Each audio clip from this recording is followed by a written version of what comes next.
Hello, gays, theys, and the other ways. Have you ever watched a TV show and hoped for the couple that you want to get together?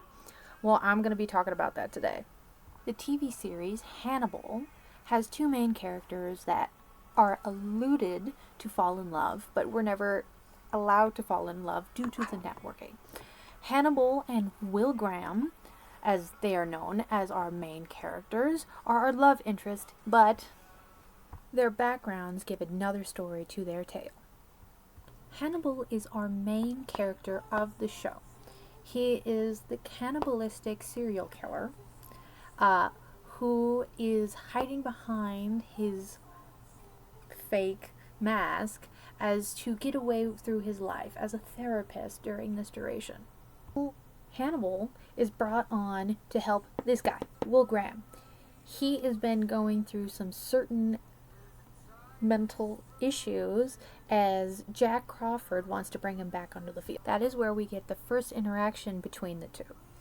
Hannibal is very interested in Will Graham due to his encephalitis, giving him pure empathy, letting Will Graham see through the eyes of a killer or a victim as memories as his own.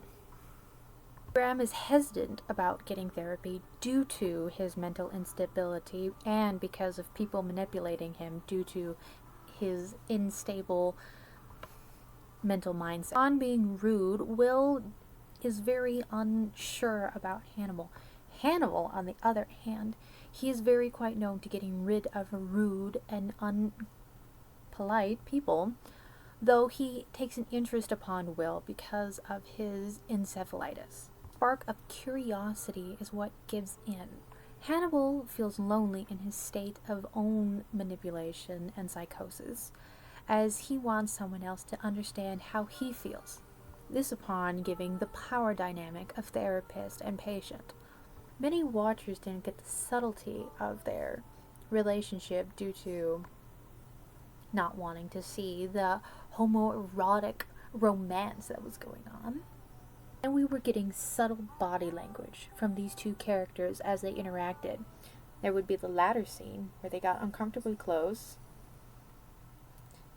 Hannibal smelling Will's cologne because he was interested in the kind of smells that he was doing.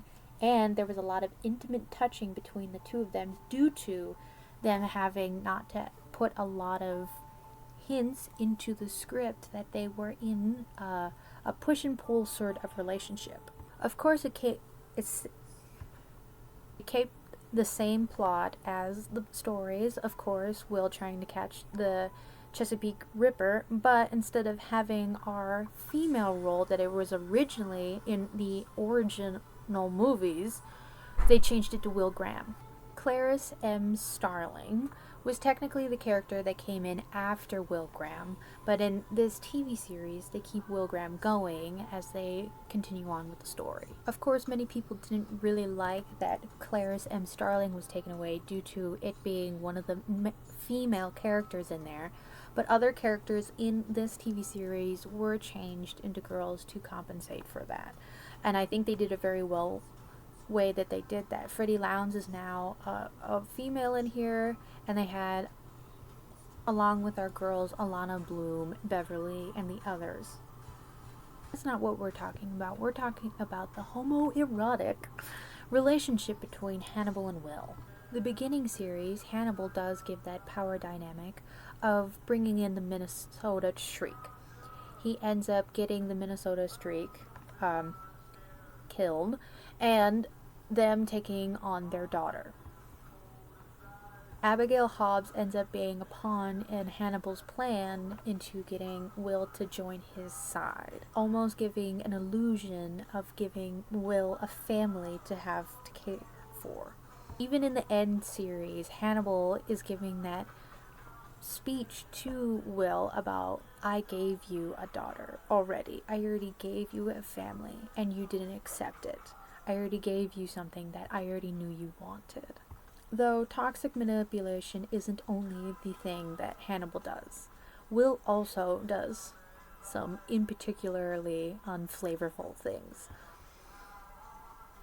Season 1 Will is very hesitant on going into the field because he is worried he will end up like the killers he is trying to catch.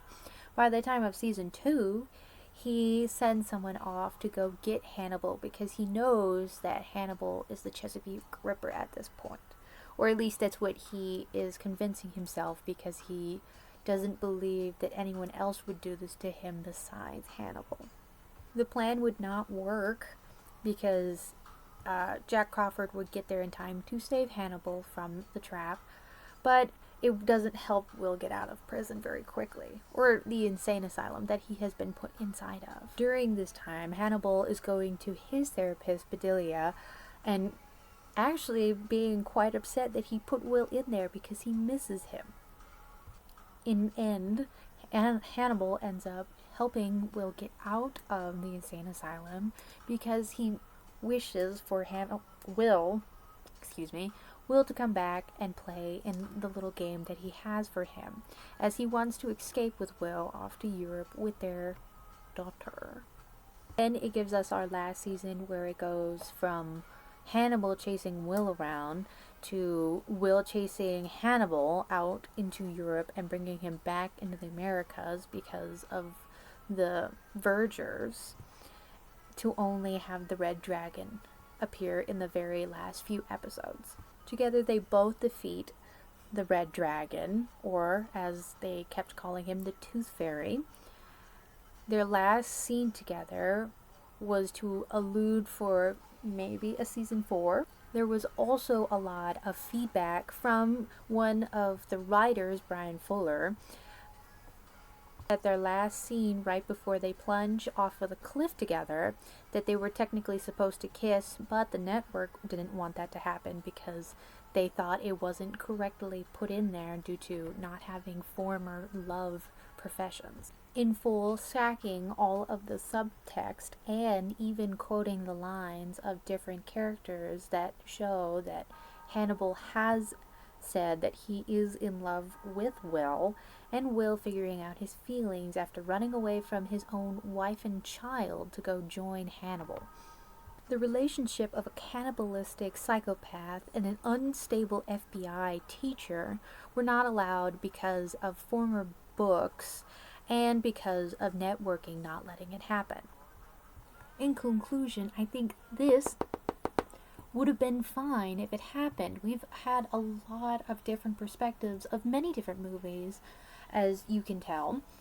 The Hannibal movies do kind of represent the books a little bit, but not fully from the books. There are things from the books that we don't entirely see due to the graphicity, or it just doesn't fit the storyline that the movie is trying to bring to the plot. The series is bringing a new perspective of what it would be like if we didn't change up our main lead into a female just so the love romance will work. I feel like if you have main characters that you want to get together, they should be allowed to get together because of their interest and their different plot lines.